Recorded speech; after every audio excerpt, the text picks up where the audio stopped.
I want y'all to tap in with me every Wednesday at 5 o'clock Pacific Standard Time right here on Rainier Avenue Radio App. R&R Live Jam Sessions, baby. Holla. When should you wear a mask? For almost everyone, every time you go out. Like for coffee, when you ride the bus, or head out to care for your parents. When you go to work, spend the afternoon at the park, or pick up some dinner on your way home. Whatever you do, wearing a mask is essential because it works to prevent the spread of COVID-19 and it helps keep Washington open. Mask up to open up, Washington. Coronavirus.wa.gov. This message brought to you by the state of Washington. Sergio LaCour's Love Lines is on Rainier Avenue Radio.world. Thursday nights at midnight Eastern, 9 p.m. Pacific. Music and dedications for the grown and sexy. The City of Seattle's Democracy Voucher Program sent Seattle residents their $100 in democracy vouchers. These vouchers can be used to support participating candidates, including the mayor, 2 city council positions, and the city attorney for the 2021 election. If you did not receive a voucher or would like more information about the candidates, call 206-727-8855. Learn more by visiting seattle.gov/democracy voucher.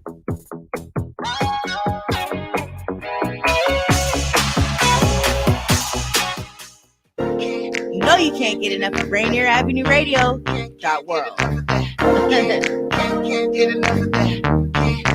Can't get enough of that.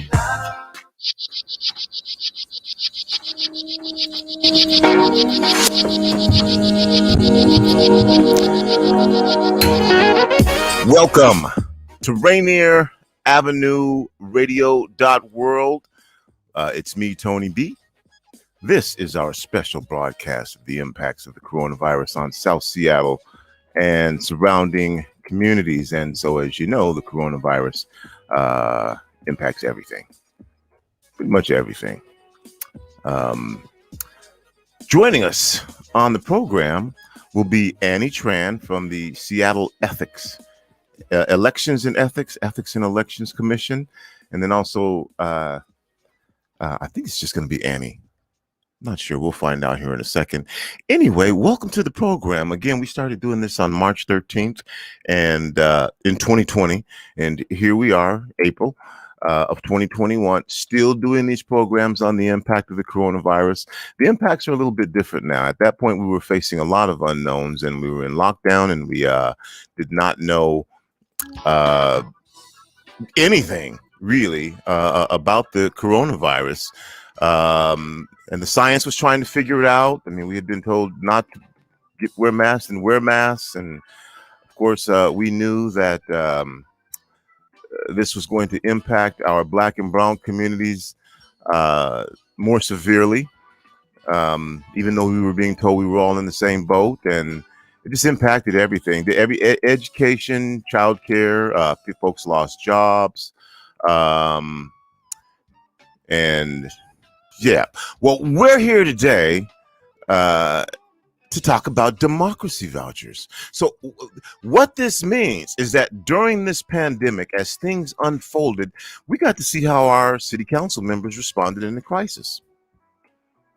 One of the things that you can do if you were happy, unhappy, whatever your feelings were about our leadership at that time is you can vote. Not only that, you can run for office. But wait, there's more. If you know someone who's running for office, or if you hear of a candidate and you support their platform, you can now actually donate financially to support that candidate in their efforts to successfully run their campaign. And the Nairee Petty from the Urban League is going to be joining us as well. A little later on in the program, we're going to talk with a gentleman from Seattle Humane and find out what's been happening with our pets, with our furry friends, those who have homes who are fortunate and those that did not have homes during the pandemic, and how the Seattle Humane handled the whole coronavirus pandemic in that regard. Well, right now I'm going to bring on the program Naire Petty. Naire, how are you? Hi, how are you? And thank you for inviting me on the radio. And I'd like to welcome to the program as well Annie Tran. Annie. Hi, Tony. Thank you so much for having us on today. I really appreciate it. You know, the applause, sometimes it's appropriate, sometimes it's not. It sounds like, come on down. In this particular instance, I think it is appropriate because we're going to be talking about democracy vouchers and how folks can contribute to the candidate of their choice. But let's start with both of you. Naire, tell us a little bit about Urban League of Metropolitan Seattle, what you do there, and then also share with us a little bit about your background. I mean, I could read a bio, but I'd rather have folks hear from you. Yeah, so I work for the Urban League of Metropolitan Seattle. We're a nonprofit. We are a state affiliate of the National Urban League, and our main purpose is to empower African American communities, our community, to thrive. I am the civic engagement organizer for the Urban League's Policy and Civic Engagement Department. And a little background about myself. I am a Seattle native. I attended Garfield, but I graduated from Rainier Beach High School. I'm a Viking for life. I played a little basketball in college, and then I eventually transferred to Central Washington University. I'm a pre-law major. I'm a senior graduating in August. And I'm interested in pursuing a career in the legal field. On my downtime, I am a part of the mock trial club at school.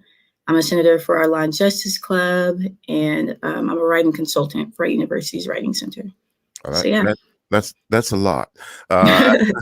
Civic engagement. Can you be a little more specific about what that means and your job description, and just kind of share with folks? I think that's one area in schools now, in particular K through 12, where we don't have the same curriculum dedicated to civic issues. What is civic engagement? What does that mean?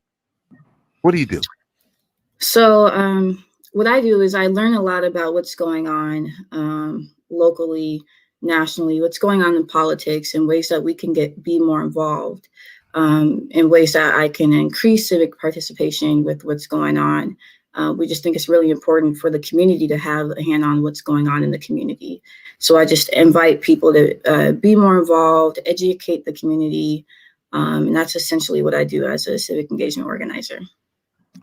I think that's fantastic. I think that in particular, we've seen over the course of the last election cycle how important it is for people to be civically engaged and aware. And also, thank you, Naire. Annie, tell us a little bit about Seattle Ethics and Election Commission, and a little bit about what you do there, and same thing, a little bit about yourself. Sounds good. Thank you, Tony. So the Seattle Ethics and Elections Commission is a unique department within the city of Seattle.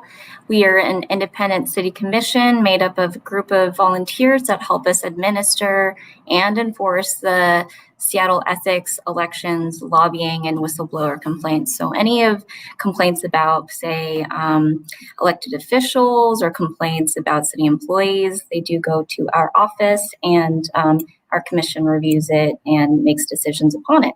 So our program is hosted under the Seattle Ethics and Elections Commission, which provides a unique experience because we are nonpartisan.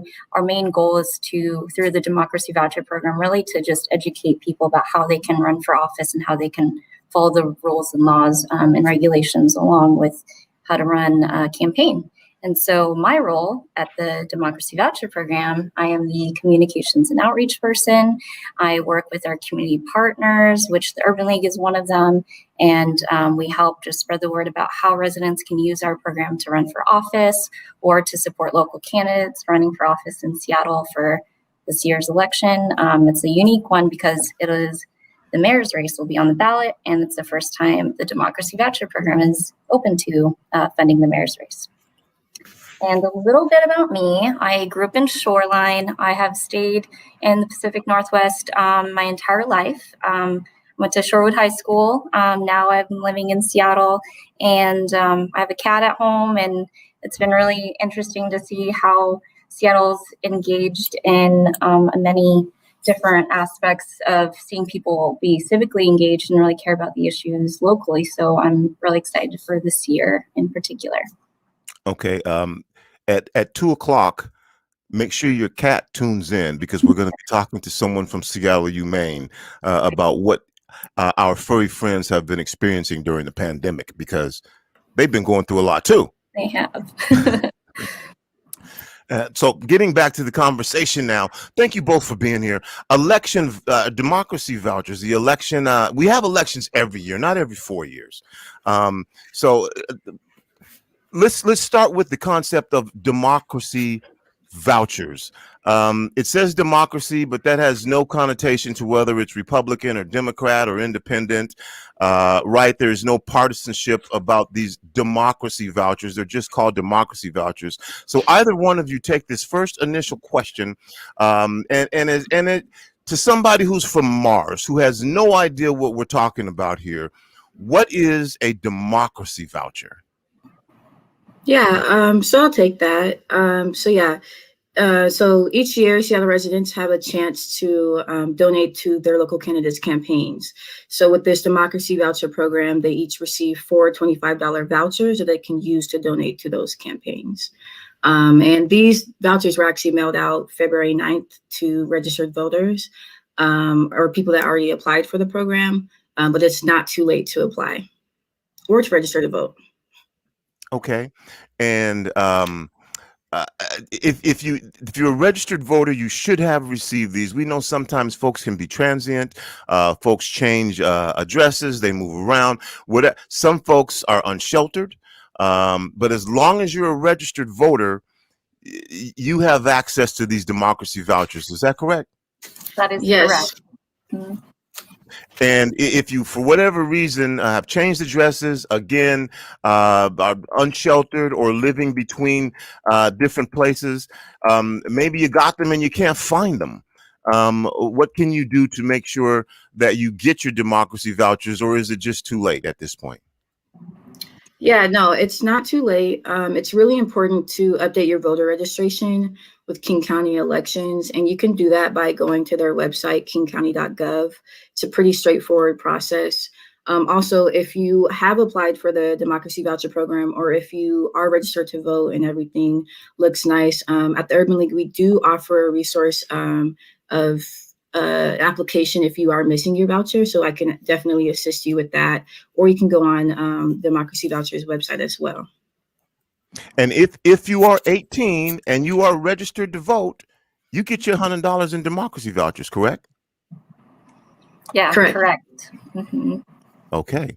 If you are 16 or 17 and you have pre-registered, but you are not eligible to vote yet, do you get democracy vouchers? You will be in King County's voter system, but we won't actually mail you your vouchers until you're 18 during an active election year where democracy vouchers are being distributed. All right. Thank you. How did this program get started? Give us some background information about the Democracy Voucher Program, how long it's been in existence, and what led to the creation of this program. Yeah, that's a really good question. The Democracy Voucher Program first started through a citizen-led initiative.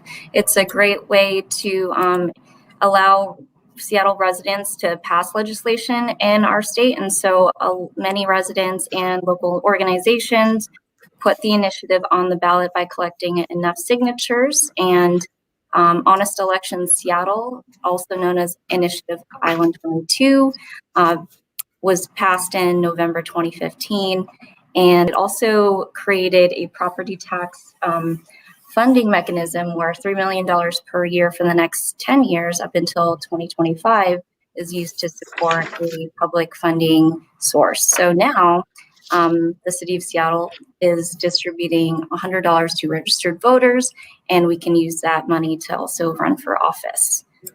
And so the purpose of this program is really to satisfy two goals. It's to get more local residents to support and donate to local campaigns, as well as more residents to run for office. So prior to the creation of the Democracy Voucher Program, only about 1% to 2% of local residents were donating to campaigns. And so that's a very, very small group of people who are deciding who gets on the ballot and who can potentially lead our city.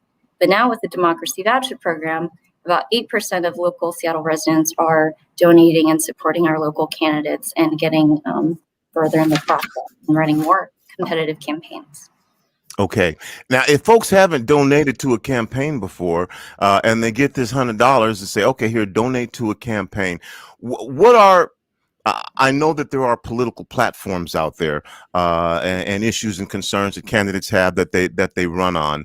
What are the types of things that a person would donate to a campaign for? And this may be for someone who's also thinking about running for office. What when you say, okay, I'm going to donate to this campaign,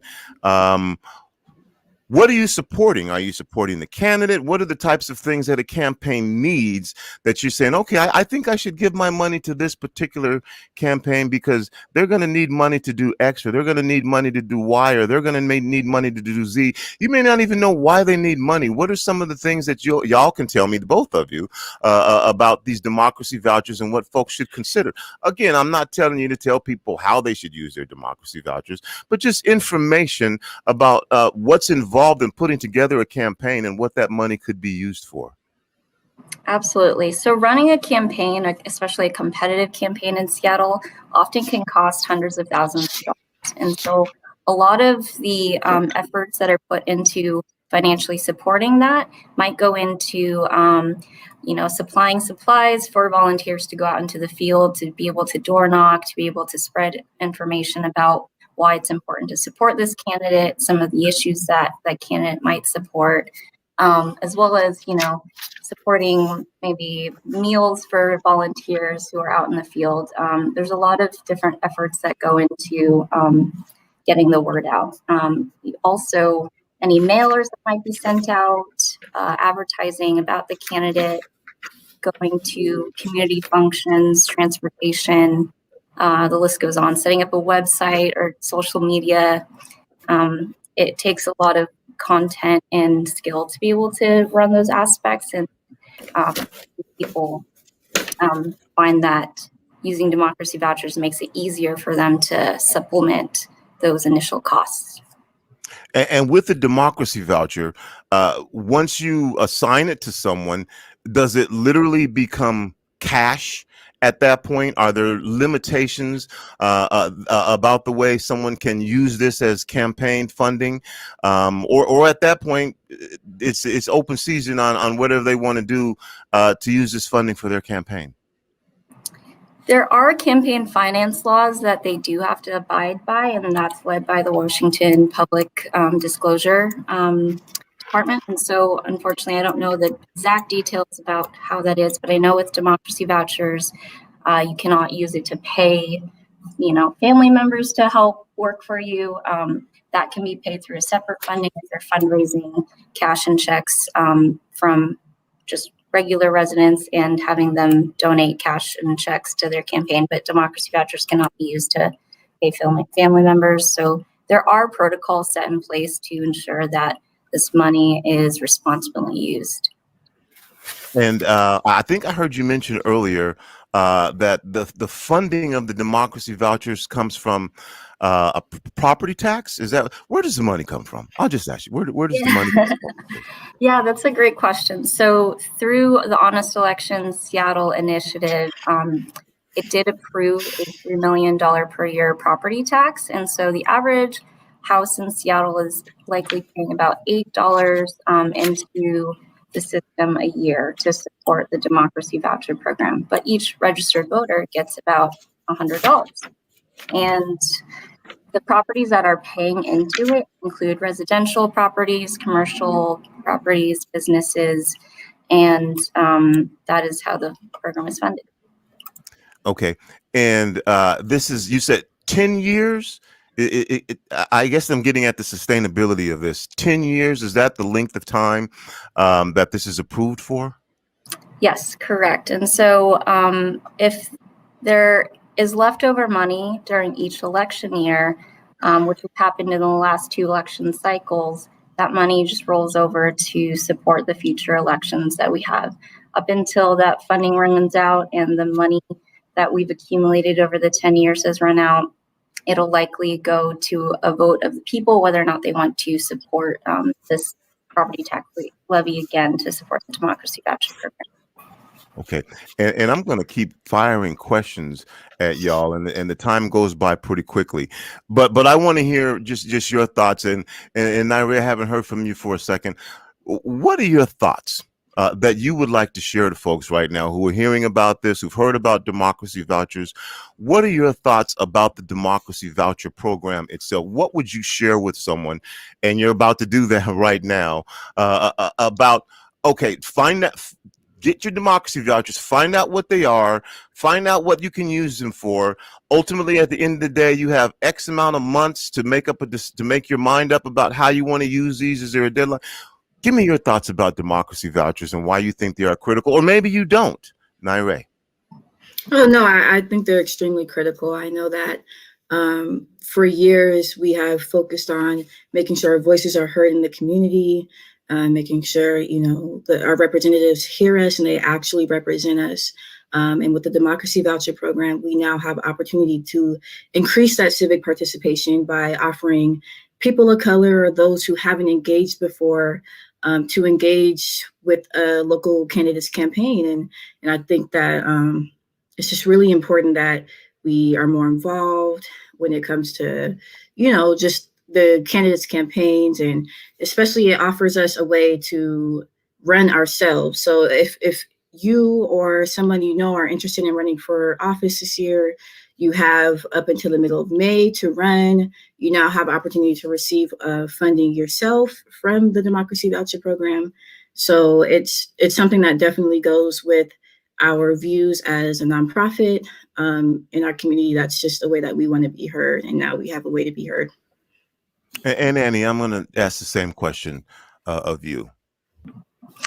Yeah, I think this is a really empowering program, knowing that we can literally put, our name in the hat and run for office. Now it's more about providing access and removing barriers for people to run for office and get in positions where they can make decisions about how the city is run and how they'd like to see the future of Seattle become. And so I would urge anyone who's interested in running for office, even for future election years, to contact our office. We offer one-on-one sessions where you can gain more information about how to run for office, how to follow the laws and rules and regulations, and what it really takes to qualify for the Democracy Voucher Program. So if you're at any, stage of just thinking about it, maybe considering running before the middle of May, feel free to give us a call or visit our website. All right. Now, I don't want you to think this is a loaded question. It kind of is, because I have a reason why I'm asking this question. But you get your democracy voucher. You're really excited about getting your democracy voucher. There's a candidate out there that you think you like.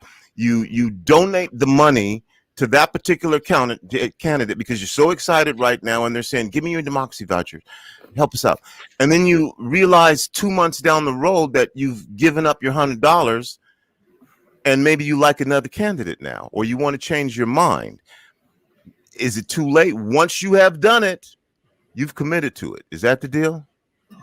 That is true. So once a democracy voucher is received by our office, whether it's mailed in or submitted through our online portal, that is considered received by our office. And unfortunately, there are no do-overs, but every election cycle, every 2 years, you'll receive 4 new democracy vouchers. So it's best just to kind of follow along, see who's a current candidate, who's maybe qualified or in the process of qualifying, and all of that information is available on our website.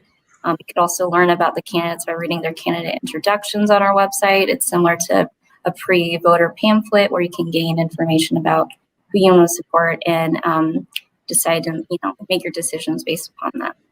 And how long how long do the democracy vouchers last? If you get them, do you have a week to make up your mind? If you turn them in, if you don't do it in a week, then they become ineligible or something. What is the time period that you can use? If you decide to hold on to them for 3 months, when is the last day that you can donate to a candidate's campaign? That's a really great question, and one that we often get. Your democracy vouchers are valid from the day you receive them, when they were originally mailed, February 9th, depending on just moved to Seattle. We mailed vouchers to folks on a monthly basis. You have until November 30th to use your vouchers. However, we do, candidates who pledge to be in the program must abide by campaign limits, and so they can only fundraise to a certain amount. So that also limits how many vouchers they can receive in total. So if a candidate is fundraising and collecting cash contributions as well as democracy vouchers, if they reach that limit, they cannot receive any more funding. And so if you would like to see the status of a candidate and where they're at, I recommend checking out our website and look for the participating candidates page. So you can actually go to, oh, look at that. Rainier Avenue Radio is on top of it. That's the money.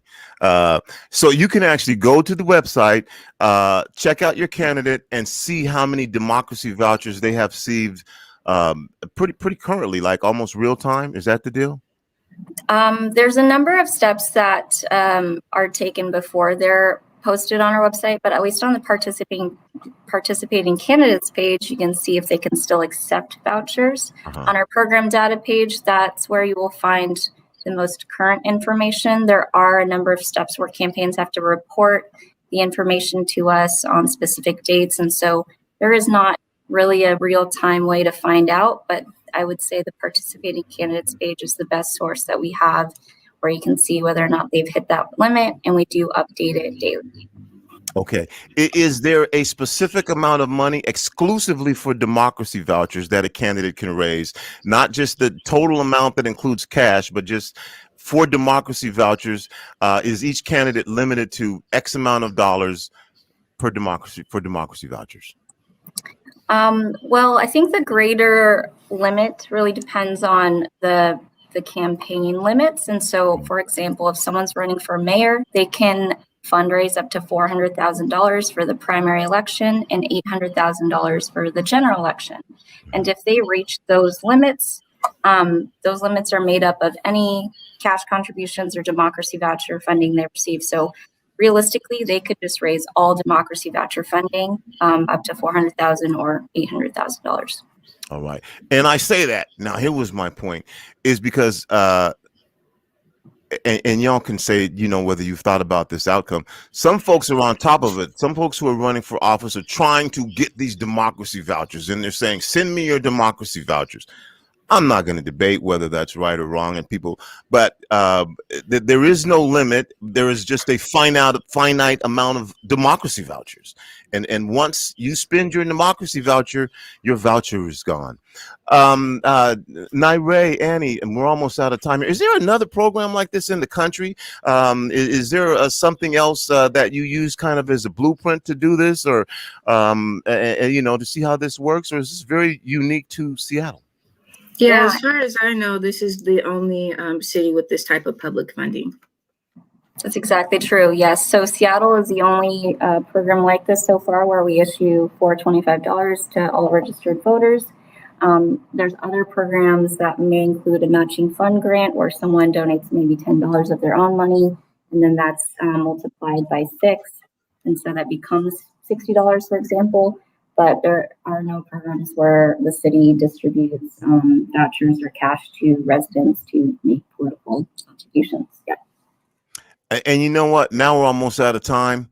But I want to give you both an opportunity for final words here. Democracy vouchers, your opportunity to support the candidate of your choice in their campaign. We've heard a little bit more of the facts now. I'll have about 30 seconds to a minute for each of you.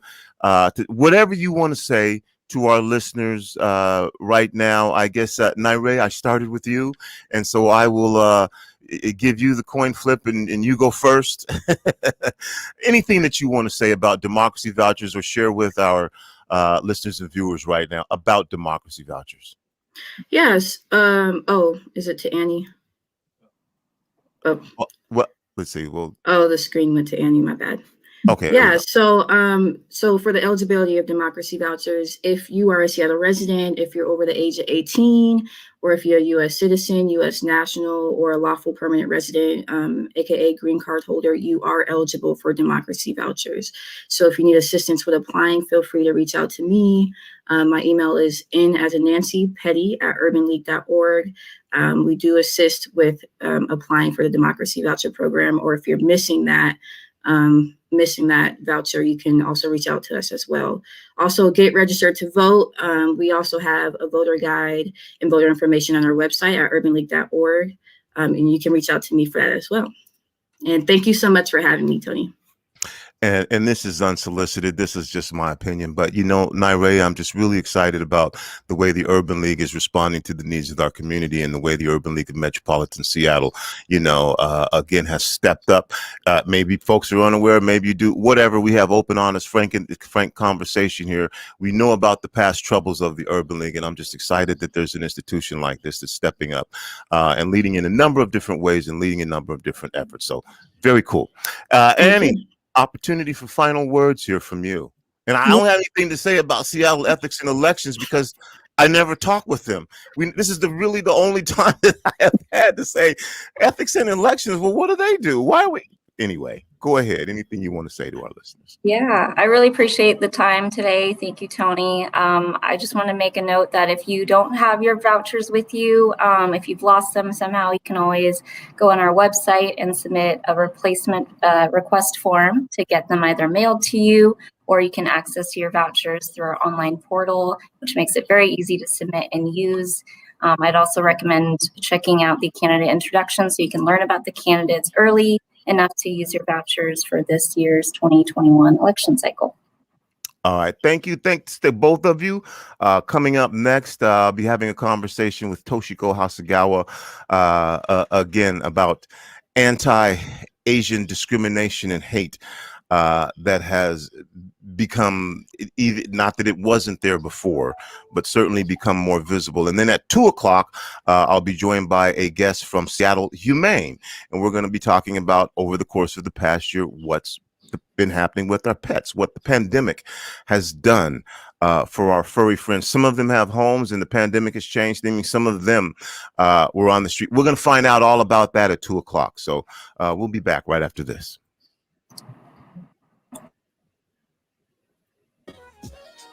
Yes, we're still doing it today, and we will continue to do this program. Who knows?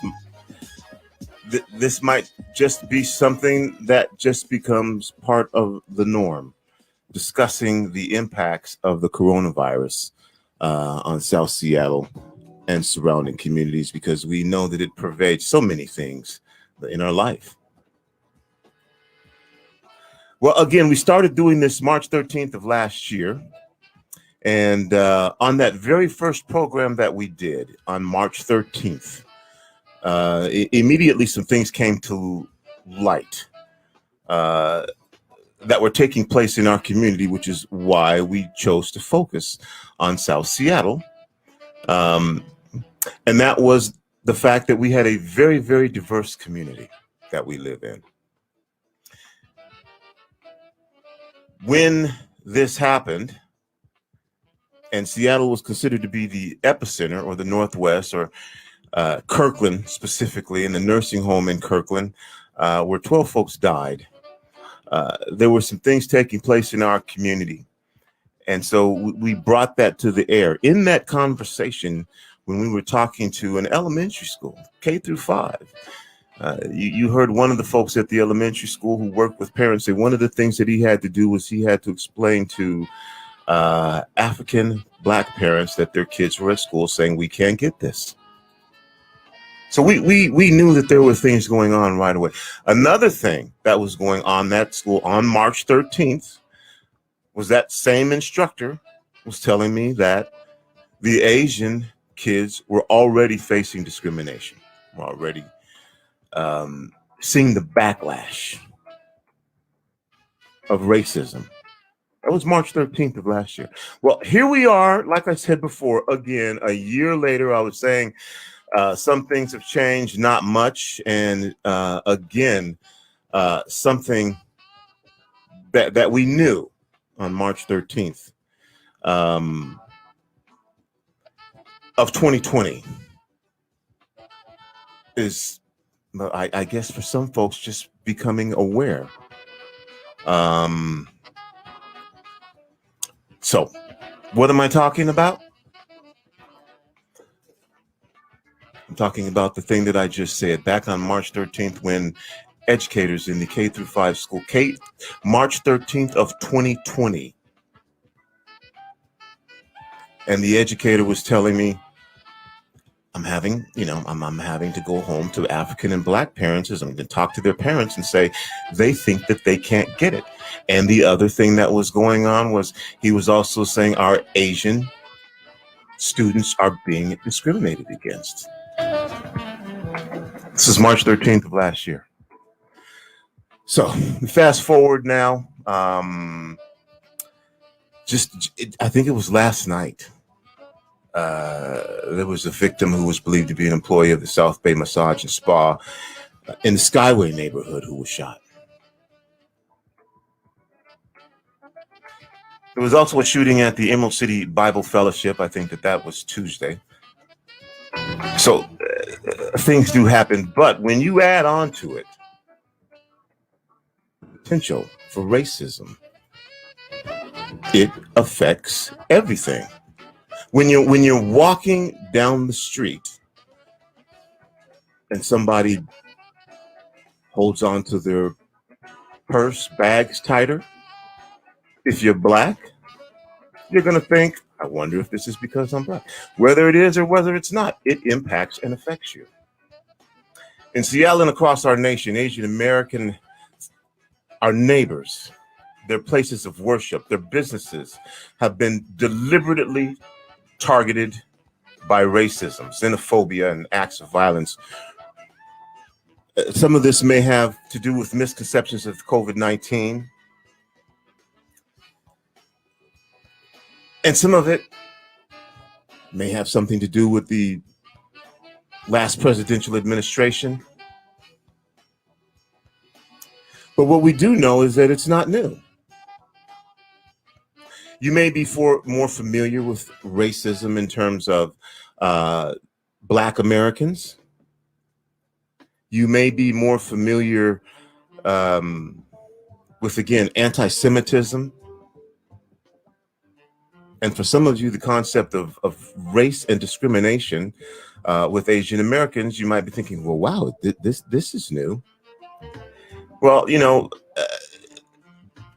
you probably have heard this concept of the model minority, where, Asians are lawyers, doctors, engineers. Asian Americans work in service industries, beauty salons, hospitality, restaurants. And the recent attacks against Asian Americans are on the rise. These incidents of violence echo historical pattern that Asian Americans were targeted during times because they were viewed as foreigners. Groups that track this kind of violence and harassment against Asian Americans and Pacific Islanders say their data shows that women are disproportionately affected. As a matter of fact, nearly 3,800 hate incidents reported to stop AAPI hate between March 19th of last year and February 28th of this year. And women were targeted in a disproportionate share of those incidents, about 68%. A lot of this goes unreported. There are a number of reasons why. It may be lack of trust in the police. There may be language barriers. A lot of reasons for the detriments of reporting a crime. So we're going to talk about this today. You know how we get down. We have open, honest, frank conversation. And joining me from Kappa, Toshiko Hasagara. Toshiko, how are you?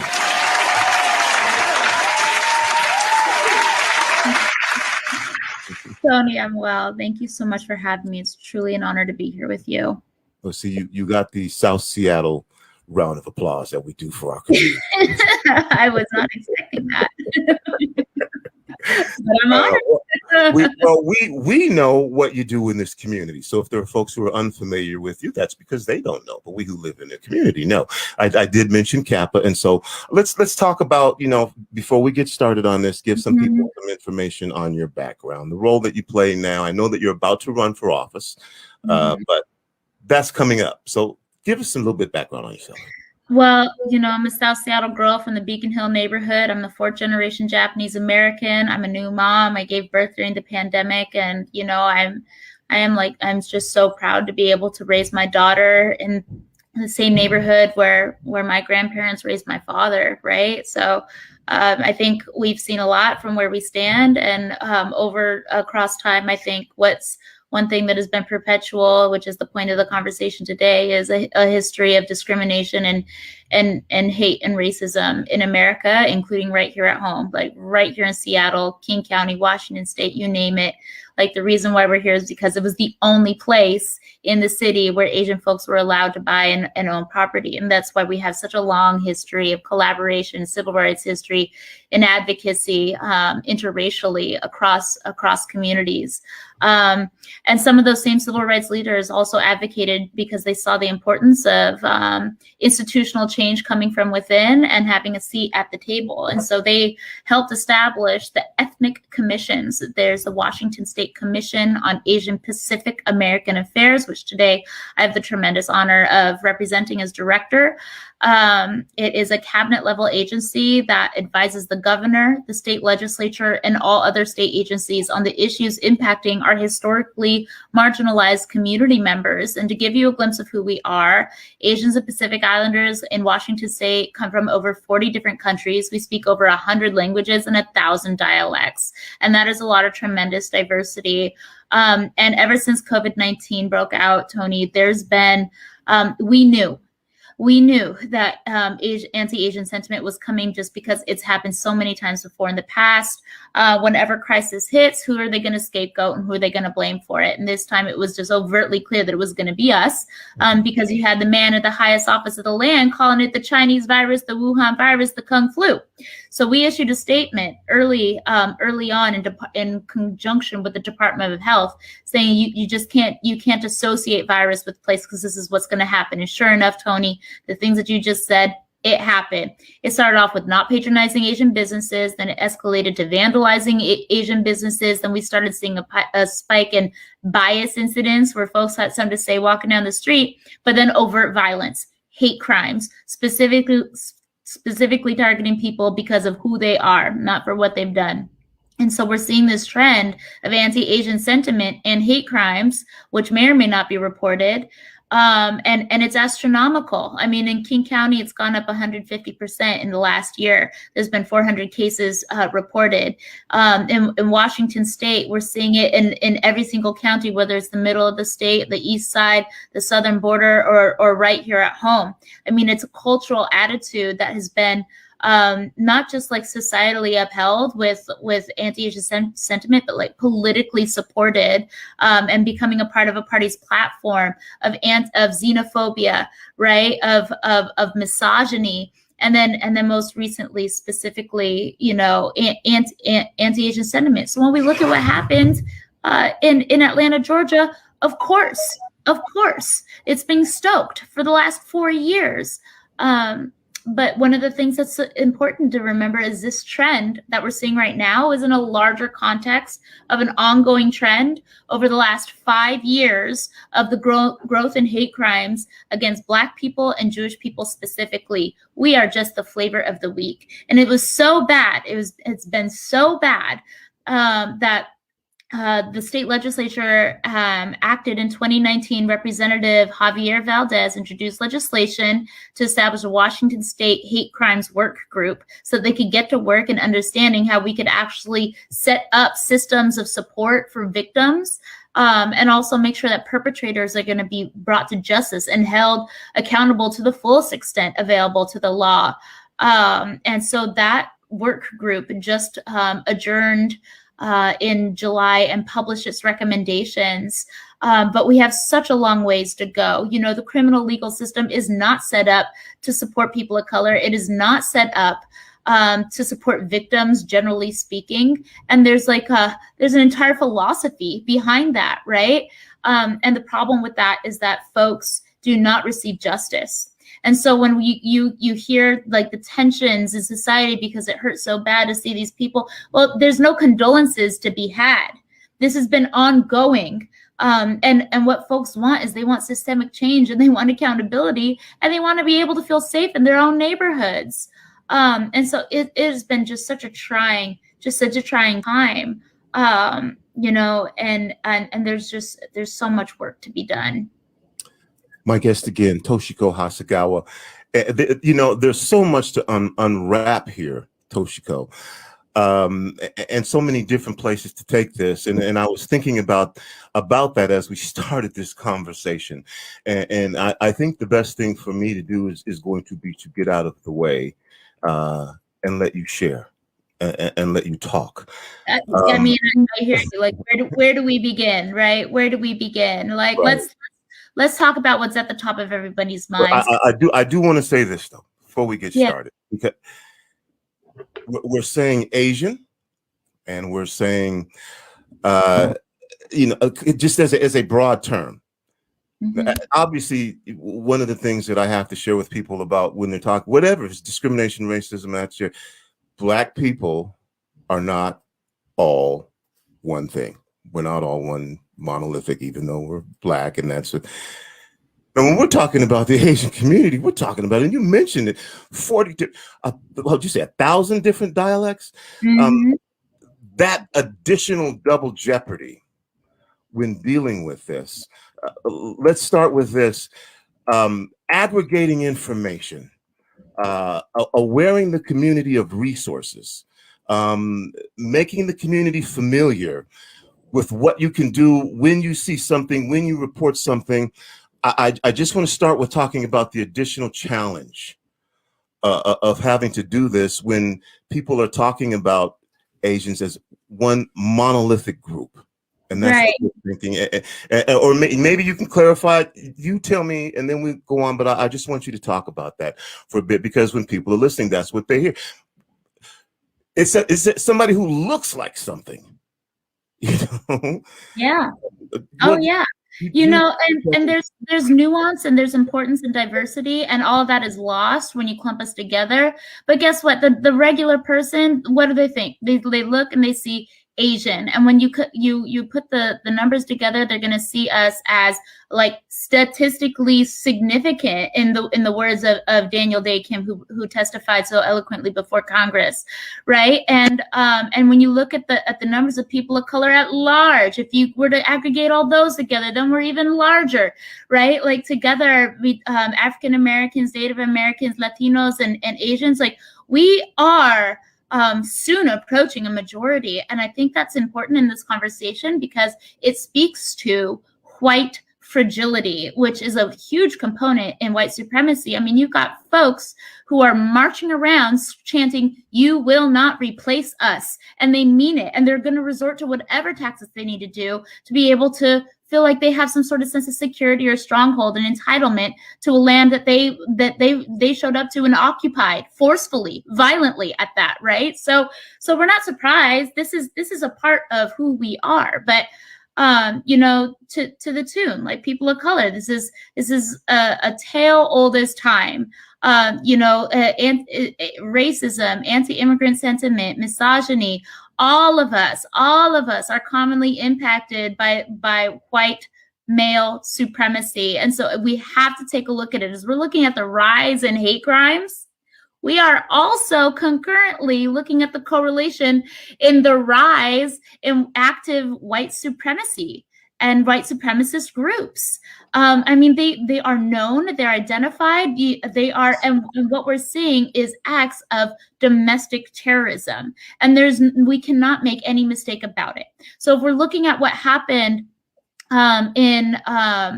in Seattle, where a Japanese language teacher was specifically targeted and attacked by a white male assailant who had a rock in a sock and wasn't gonna stop if it wasn't for a Good Samaritan intervening. Or if we're looking at over there in Atlanta, Georgia, where Asian-owned businesses were specifically targeted for a white male assailant to satisfy his sick sexual fantasy of destroying Asian women. Well, then we had to take a hard look at what fuels that, right? Because it's not just racism.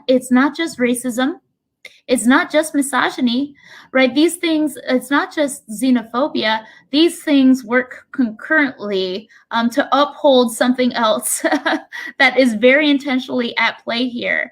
And so, it's going to require all of us to take a hard look in the mirror about what it is what are we willing to commit to? What are we willing to commit to correct our own behaviors and our own habits that uphold a culture that supports white supremacy?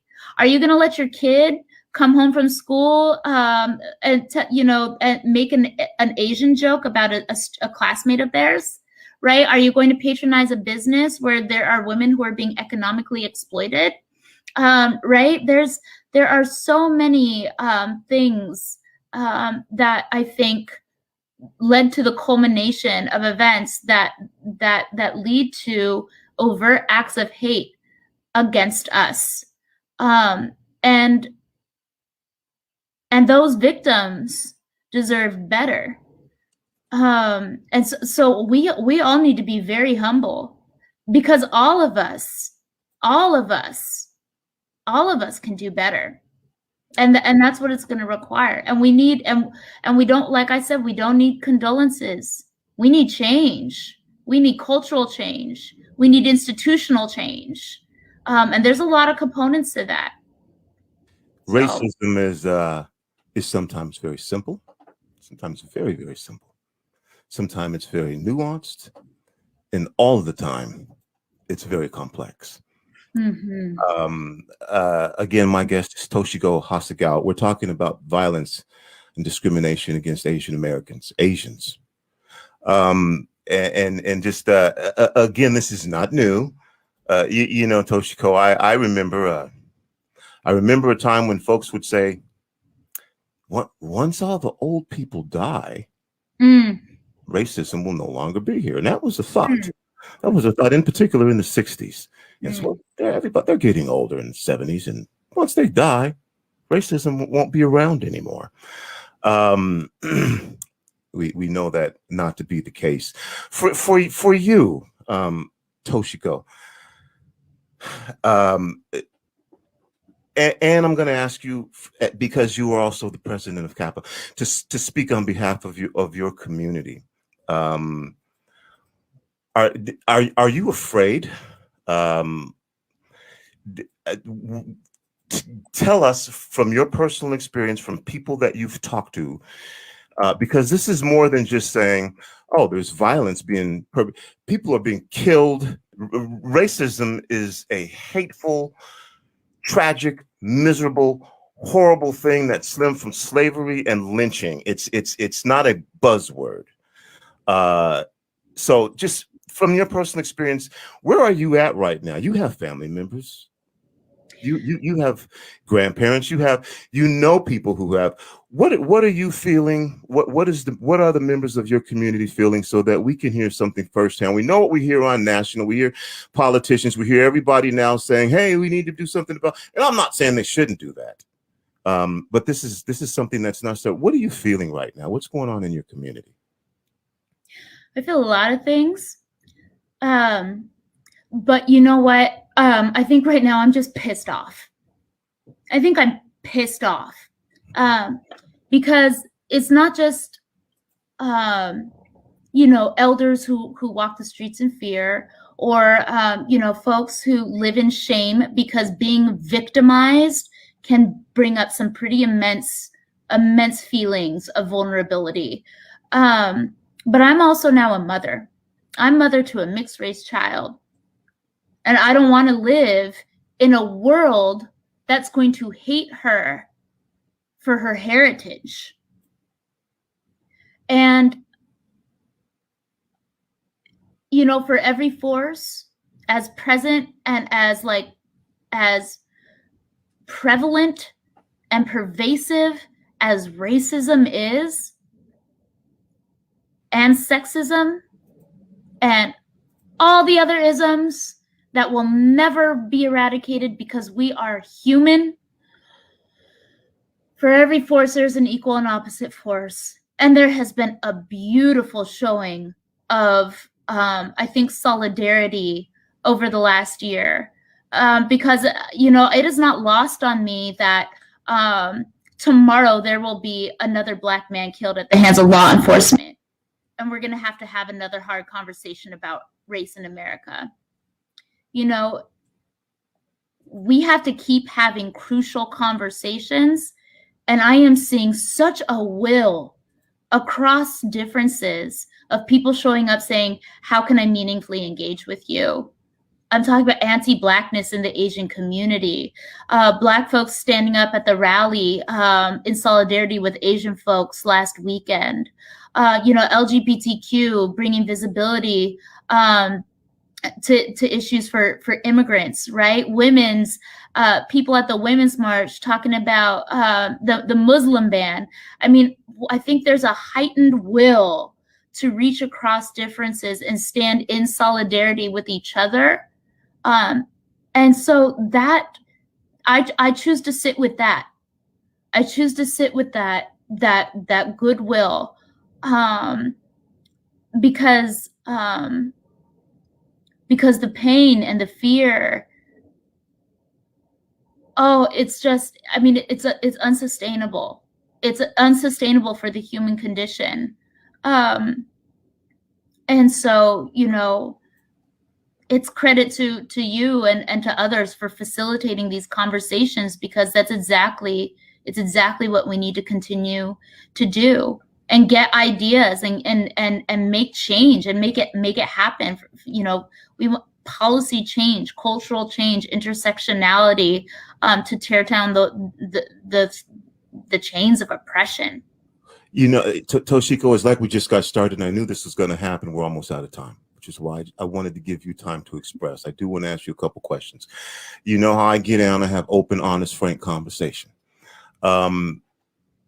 It's not just white men. There are also Black people who've committed violence against the Asian community. What do you think of that? What do you say to that? How do you think this fits into the equation? Do you think that should be part of the narrative? Do you think that, and overall education, your thoughts on that? I mean, yeah, all of us have an ism, Tony. None of us, every single person needs to see themselves in this event.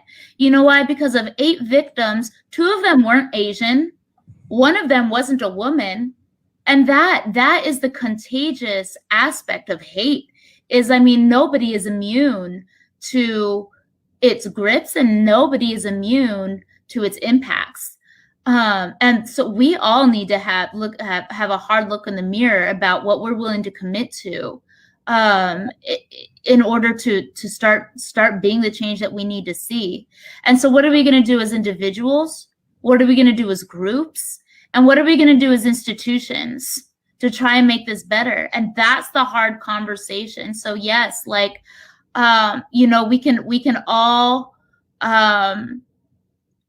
can all do better. And that's a very big thing to unpack.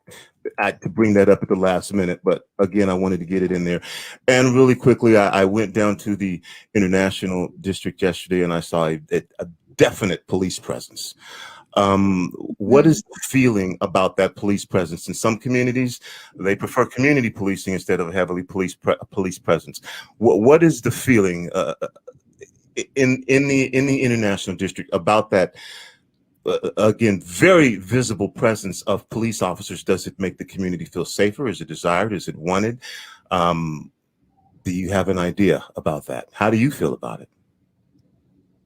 On one hand, we appreciate that police want to be able to show up in good faith and make themselves available so that they become more accessible to community folks, right? But we also don't believe that more policing is the answer to answering to the social ills. We've got some on the ground in community work to do among each other and among ourselves. And we need resources, we need love, we need space to be able to come into honest human conversations intersectionally, interracially, to talk about empowerment, and so that all of our communities can thrive together. And I got about 30 seconds left, Toshiko, but I want to give you an opportunity for final words here. You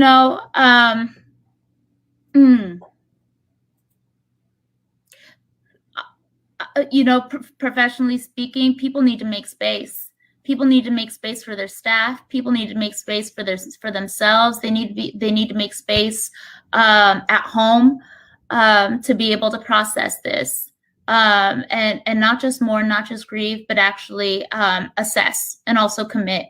This moment calls on all of us to do a deep dive, and it's okay to take that time. It's okay to take that space, and it's okay to resource it officially. That's part of the work in equity and what it requires.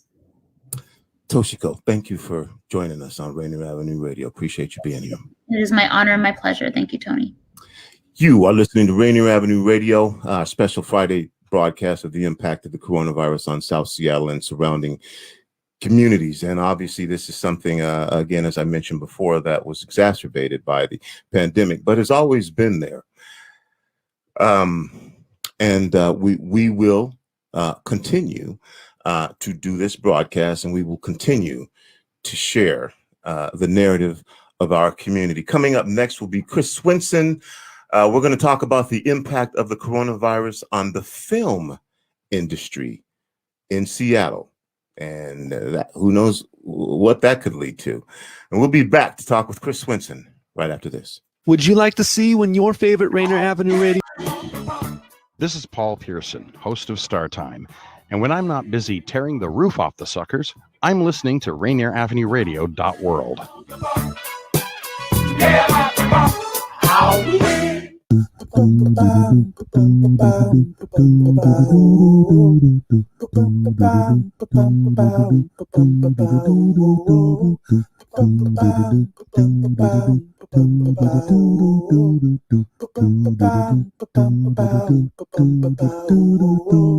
Wash your hands, don't touch your face, wipe things down, clean up your space. When you cough and sneeze, do responsibly. If you feel you're getting ill, isolate at home and chill. No, you're not alone. Please pick up your phone and call 206-477-3977. King County 206-477-3977. Public Health 206-477-3977. King County 206-477-3977. Public Health Community Radio Station will provide you with more information. Say Rainier Avenue Radio. Your community radio station will provide you with more information. Rainier Avenue Radio. You're listening to Rainier Avenue Radio.world.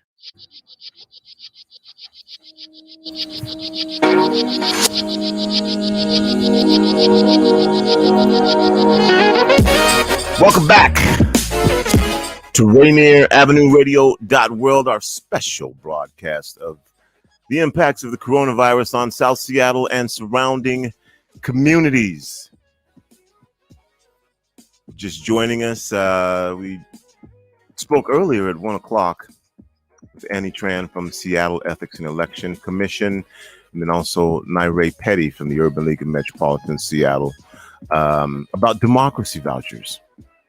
So if you are interested in donating to a political candidate in Seattle, there's an opportunity here for you to do that. $100 worth, $25 per voucher. We just spoke with Toshiko Hasegawa about the recent uptick that's always been there in anti-Asian discrimination and violence. Joining me right now from Seattle Humane is Christopher Ross, the CEO of Seattle Humane. We're going to talk about what's been happening with our pets, our furry friends, and with animals in general during the pandemic. Christopher, how are you?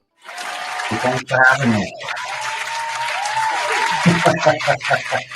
You see that, man? When you're the person who takes care of pets, you get a big round of applause. I love it. Well, thanks for having me. Any opportunity to talk about our shelter and what we do and help supporting the community is a great opportunity for me.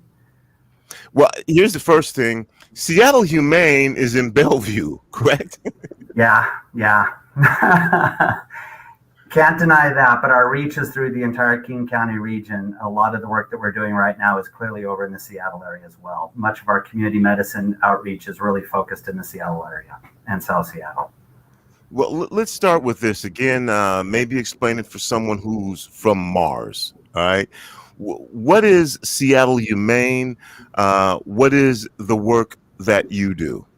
Thank you. So Seattle Humane, we are will be a 125-year-old shelter effectively next year. So we've definitely been in the market for a long time. And we're currently about a 60,000 square foot state-of-the-art facility that was built back in 2016. And as a state-of-the-art shelter, we have a beautiful veterinarian clinic hospital that supports the animals both from inside the shelter and for the community. We have a beautiful kennel space that helps hold the animals for us and is the best humane kennels that you would imagine. And then ending with a beautiful adoption studio where the animals meet their forever home. And that is our shelter here in the Bellevue area. You're correct. But one of the other things about our shelter that's so important is that we've really been focusing on the ability to reach out into the community. And unlike other shelters that really are focusing on the adoption and adopting the animals out, we've made our focus on trying to create more of the shelter inside out and working with community medicine and reaching out and to the best of our ability to help prevent animals from even coming into the shelter. I mean, as we all know, it's less stress and probably even more cost effective to prevent animals from ever coming into the shelter in the first place. My guest again, Christopher Ross, CEO of Seattle Humane. Christopher joined Seattle Humane in just January, so just recently, and came to Seattle Humane from Compass Housing Alliance, where he'd served as a CEO over there since 2019, and before that, he'd been their chief of staff.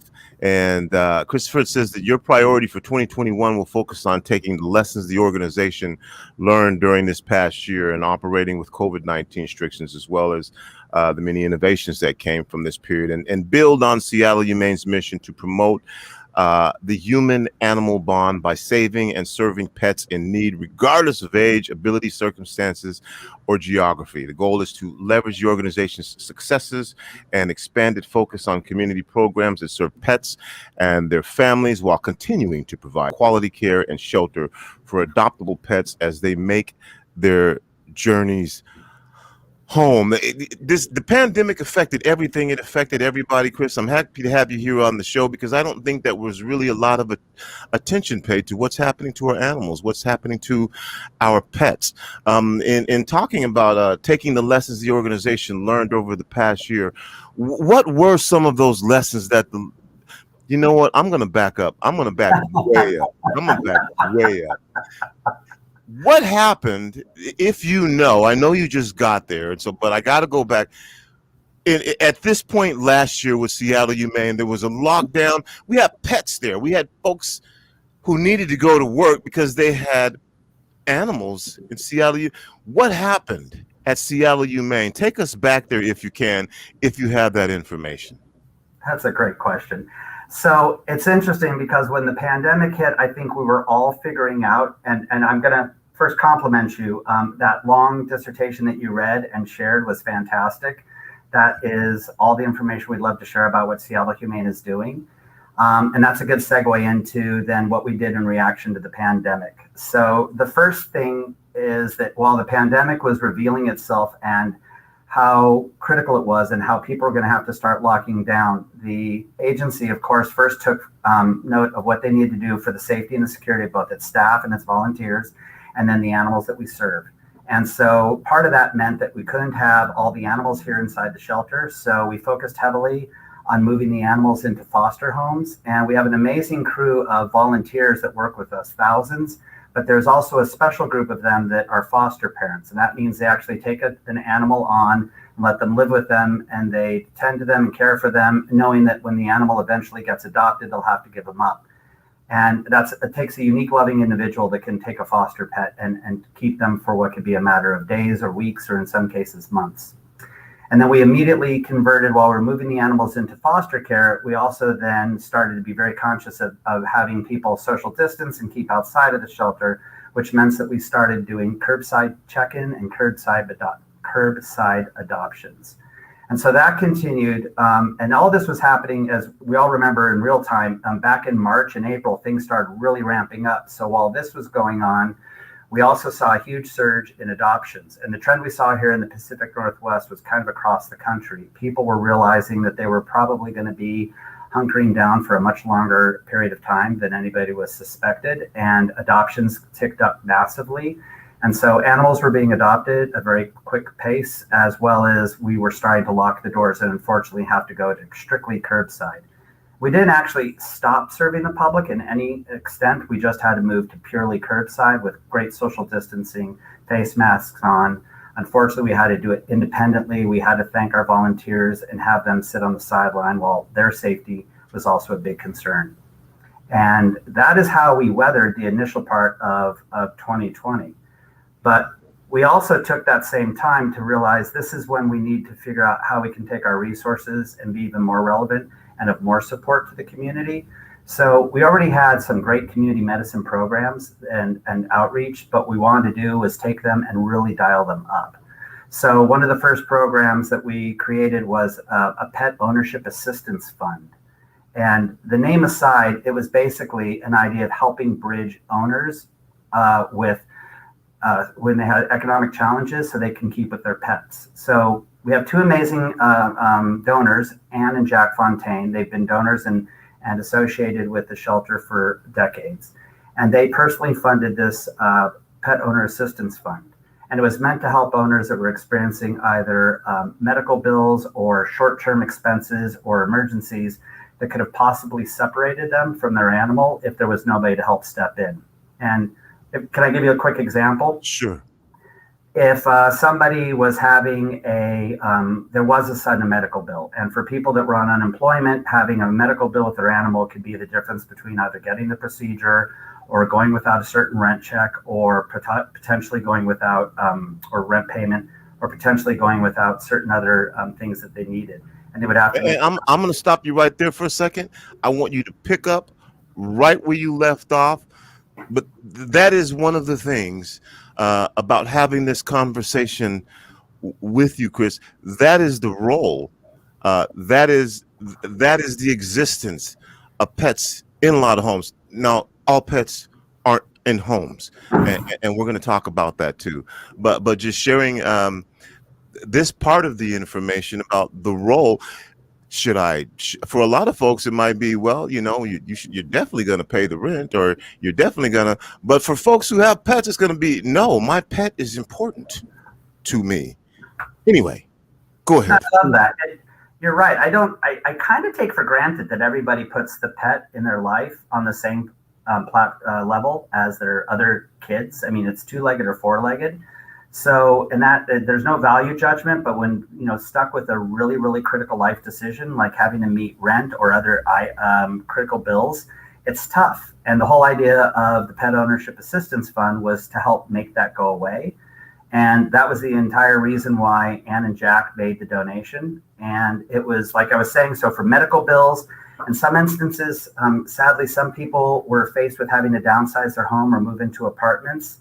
And what they were having to do then was come up with a pet security deposit. And those could be pretty steep here in Seattle. And so they would sometimes have to actually consider having to separate from their pet. And this fund would cover the pet security deposit. There would be times, Tony, that somebody would come in and have to surrender their pet because just the challenges going on. And they, unfortunately, with behavioral issues, could not deal with it with everything else. And we would then offer to cover the behavioral training courses to help keep them with their animal. So the Pet Owner Assistance Fund is probably one of the most beautiful ways to make sure that we create a bridge. And to date, since it was launched, it served over 200 families, and I think it's dispensed about over $72,000 to the community. Wow. Yeah, we're really proud of that one because not only does that speak to the humanity of how important it is for pets to be in people's lives, but it also speaks to, I just think, where our agency's focus is, and that is keeping pets with their owners and their humans and never even having them enter into the shelter system. And during this time, and again, explain it because a lot of folks don't know that Seattle Humane. What do they do? What is the role that they play? Where the for animals that were without homes at this time, how has this past year impacted that population of pets, whether it's cats or dogs or you mentioned that there was an uptick in adoption at this time, which is good for those pets. I would take it for those pets that didn't have a home, for those pets that again, folks may have made the decision, begrudge whatever, that they could no longer afford or didn't have the home, or they were moving to a place where they had to deal with the fact that they couldn't have their pet. What was going on with those pets and Seattle Humane's role at that time during the pandemic? So I think what you're referring to is in part the idea that there are times that somebody still has to surrender their pet. The conditions are so large, or there's nothing that we can do to help offset it. We can't take the pet temporarily or pay for a certain fee to help keep the owner and the pet connected. But in those times that they have to surrender, and I'm glad to say that surrenders during this period have also been much lower, but when they do need to surrender a pet, we of course take that animal in, we conduct a thorough medical exam, provide the pet with any behavioral support that it might need, and then put it immediately up for adoption. And typically during this process, during the pandemic, instead of having the pet be inside the shelter, we try to move it out to a foster home as soon as possible and then run the adoption from that point. I know we're on radio, but I just want to point out the dog sitting behind me. This is Hubert. It's visual. It's radio, and we take advantage. This is like 2021, Chris. We taking advantage of this internet thing. So Hubert happens to be an interesting example. He's a pandemic puppy. So He was pretty much raised during the pandemic. The owners couldn't keep him, and being a pandemic puppy meant that he didn't have the normal socialization of playing in puppy parks and meeting people on the street. There's an isolation that is very, very real with the animals as well as it is with the humans. And so Hubert has just been much more timid than you would expect for a young, healthy dog of his age. Super loving, cuddly, just very timid. And much of that is this kind of byproduct of being a pandemic dog. And I'm excited because at 4:00 today, he's going into his foster home. I've had the joy of letting him be in my office for the past couple of days and being able to sit on the floor with him and give him love. And he's ready to go to his foster home. And then he's on our adoption site.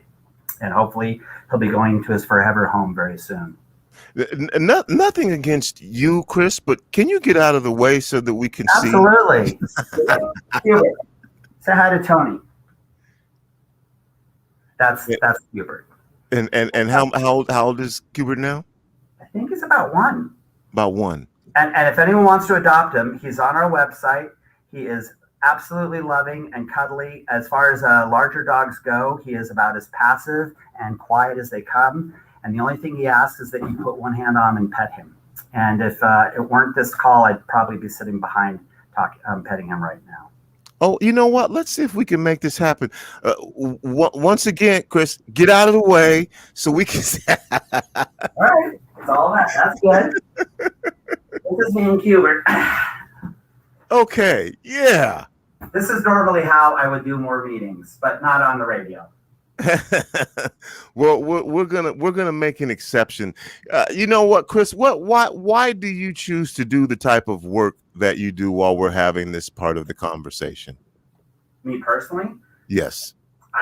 It's a great question. I love it because I think it's pretty much the same as everybody else in Seattle Humane. It speaks to my head, my heart, my personal values. I mean, nobody genuinely goes into animal sheltering because of the benefits, or it's clearly not for anything sexy, but it's because it matters to you. And so the ability to work with a group of living beings that have no voice and have no free will, but are very much part of a greater problem and a challenge within the community of either too many animals or uncared for animals, and the ability to make a difference in their lives. I go home every single day feeling 100% great about myself.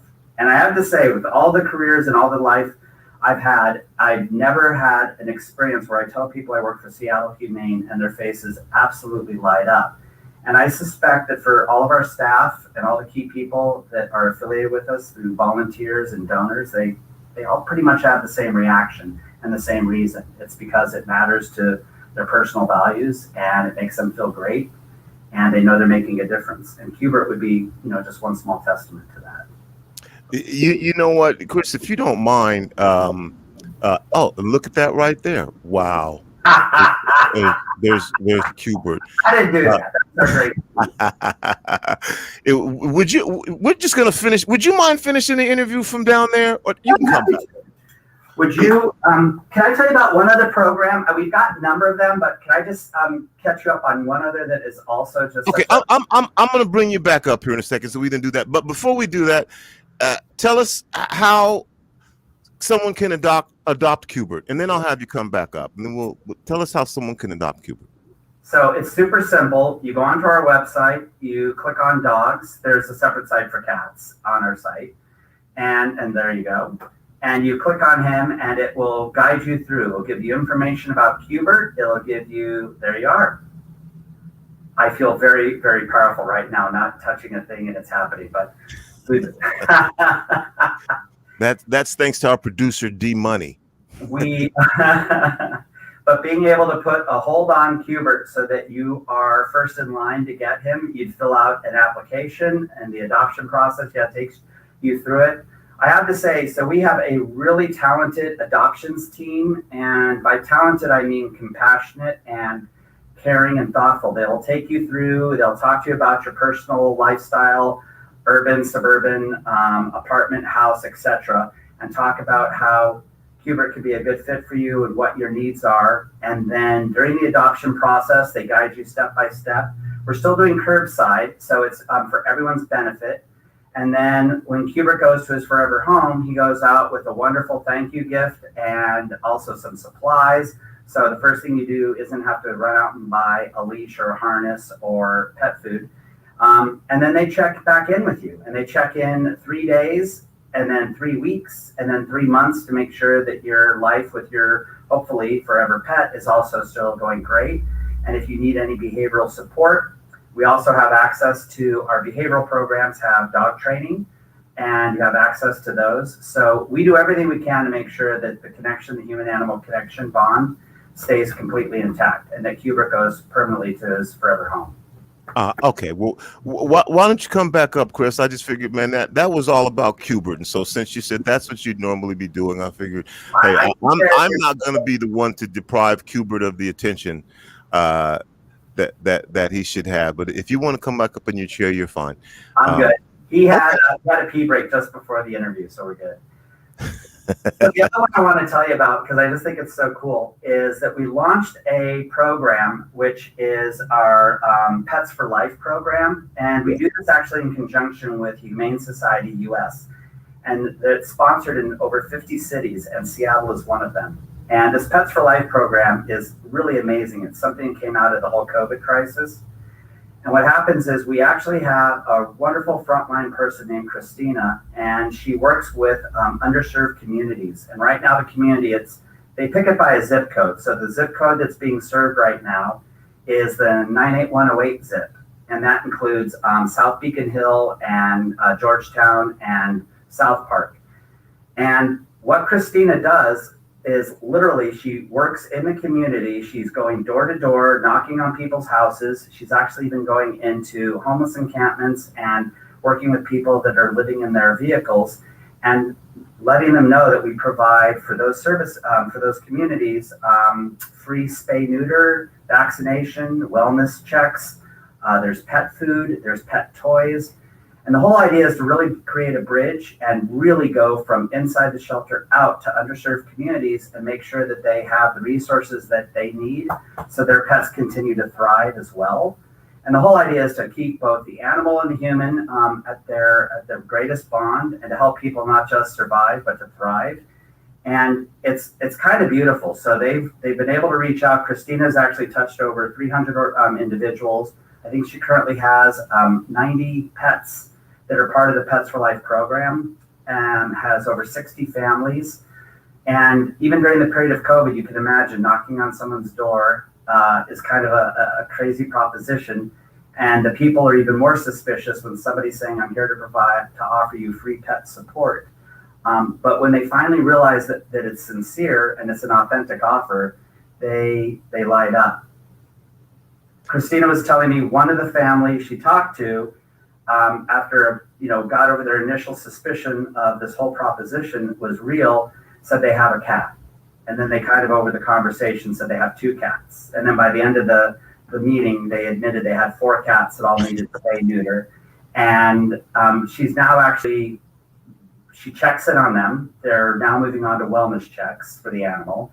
And what is kind of really wonderful about it is apparently this family even now reaches out to Christine to see how she's doing, because it's part of their support and she's part of their ecosystem. And I love that. And that's our Pets for Life program that we continue to keep growing and intend to go strong with it, moving into other zip codes as well. Chris, during the pandemic, how did staffing work out? Did you have to downsize? How did that work out for the people who work at Seattle Humane? So part of that answer is the fact that the credit would really go to our amazing donors. So we have an amazing group of support donors that have been helping back the agency over the years and have helped us to continue to fulfill our mission. And they didn't take their foot off the gas pedal once during this pandemic. And in some cases, we even had new donors that came to light during the pandemic and through some of the stories that they heard. And we were able then to continue providing our services like I've been talking about. But we also, during this period, had applied for the payroll protection program, and that gave us a small boost as well. And between those two, we were able to not have to lay off a single employee during the COVID crisis. And I'm proud to say that we're actually starting to hire again and bring people back, not new people back in for some positions that we've had vacant. Well, I got to tell you, man, right now I'm having some puppy envy going on. I wish I was doing what you were doing right now. Just don't wear a black cashmere sweater. I don't know what the hell I keep thinking. Again, my guest is Christopher Ross, CEO of Seattle Humane, and just wanted to share with you what Seattle Humane was going through during the pandemic, and even more so what was going on with our furry friends, our pets, during this time of the pandemic. And Chris, it's wonderful to know that adoptions picked up during this time. And I've got a couple of minutes left here, so I want to give you this opportunity to share whatever information it is that you would like to share with our listeners, with our viewers and watchers right now, whether that be about adoption or whatever message that is that you want to share. I love that. Thanks. I'll keep it simple. So the first thing is adoptions always matter. So anybody that's looking for an adoption, we would absolutely love to be come to see us. But the biggest item is that shelter care and the ability to be part of the community, that's where our commitment lies. And so you're going to be seeing more of us out in the Seattle area. And absolutely want to make sure that everybody knows that shelter care is part of what makes this region work. I also want to let you know that we're opening up for volunteers again, as we're getting ready to open the shelter and become more integrated back again as the whole community is opening. So if you are looking for volunteering experiences, would absolutely love to welcome and invite you in to be a new volunteer. And probably the greatest thing of all is my favorite quote, and that is that animals make us human. And I absolutely believe that. And for anybody that wants to get a closer connection with an animal and continue to experience that human-animal bond, we invite you, adopt, be a volunteer, come down. And to volunteer, how do you do that? What do you do? That's also on our website. So volunteering is really simple. There's a couple of clicks through the website that ask you to fill out some information about yourself. And when you do that, it allows you to fill in what your interests are. And our volunteers are spectacular because they vary everything from being animal centric to literally there's volunteers that like helping in the back office. In the veterinarian clinic, we even have volunteers that do our landscaping support, and that makes all the difference in the world because for every dollar that we don't have to spend for staffing or third party, we're able to invest to keep our animals and do better work for the animals that we're supporting. So I encourage you to go through the volunteer button on our website. Well, all right. Well, Chris, it's been great talking to you. Thank you for sharing this information with us, and then thank you for the work that you do. And I got you, Cubert. See, man, we ended up doing this interview, and you didn't have to miss out on your one-on-one time with Chris. So I got you, Cubert. Thank you so much. Great talking to you. Again, folks, go to the website if you're interested in adopting Cubert. If not Cubert, then there may be some other pets there that may be of interest to you. Chris, is everything still curbside right now? It is. We won't be, unfortunately, able to let people into the building until probably July, but it's still an amazing experience curbside. You still get all the love and attention and support. Somebody still runs out and takes care of you, but it's outdoors, to say the least. You know, man, I should have. Now that I'm doing this, I'm thinking I should have had you do this on your cell phone so we could have had a walkthrough tour because I've been through the facility. And you have? Yeah. It's beautiful. It's a nice facility. Well, okay, Chris, man, I'm at this point, I'm just hanging on for Cubert. So we're gonna have to go. Thank you. Can I say one last thing then, if you have 60 seconds? I just want to make sure that there's a special shout out to the fact that this shelter, this organization really is just because of the 120 full-time employees that make it happen every single day. It is an amazing crew. From the partner resource center that welcomes in pets to the clinic, to the kennels, to the adoption, to the administrative team that works so hard to kind of make it seamless on the back end. It's those people that are really doing all the work. I get to lay on the ground with a dog. So it's not from me. I really want you to know that it's the full-time employees that go to work every day and are focused on supporting animals as their career choice. And I love that. And I love being able to call them my people. All right. We're going to have another coronavirus special coming up for you very shortly. I want to remind everyone, Metro League High School football, the Lakeside Cleveland game, I'm saying that was going to happen at 5 o'clock. We'll not be broadcasting that game because it's not going to take place. Lakeside, again, had a potential COVID case. And so that game is going to be canceled. The Franklin Lincoln game, which was going to take place at 8 o'clock, is now the only game, and so that game will be starting at 7 o'clock.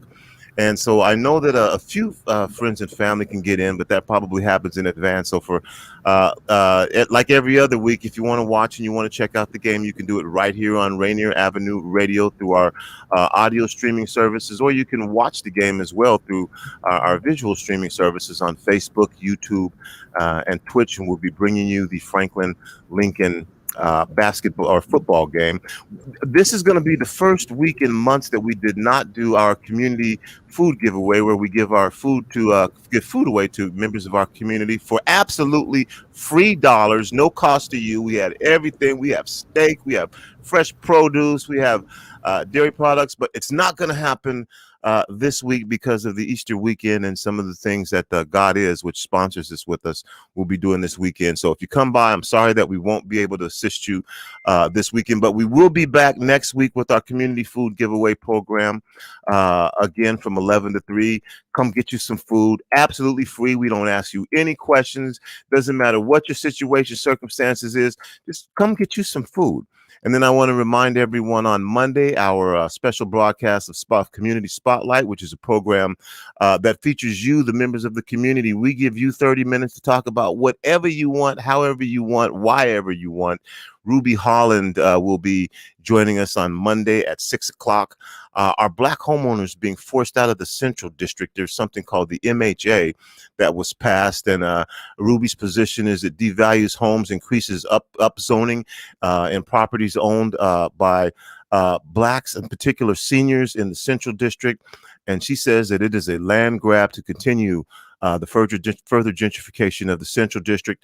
That's this Monday at 6 o'clock on our Community Spotlight program. Thank you again for listening. We've got another coronavirus special program coming up. And then again, we'll be back at 7 o'clock with the Franklin Lincoln, 7 o'clock. Remember, not 8 o'clock, 7 o'clock.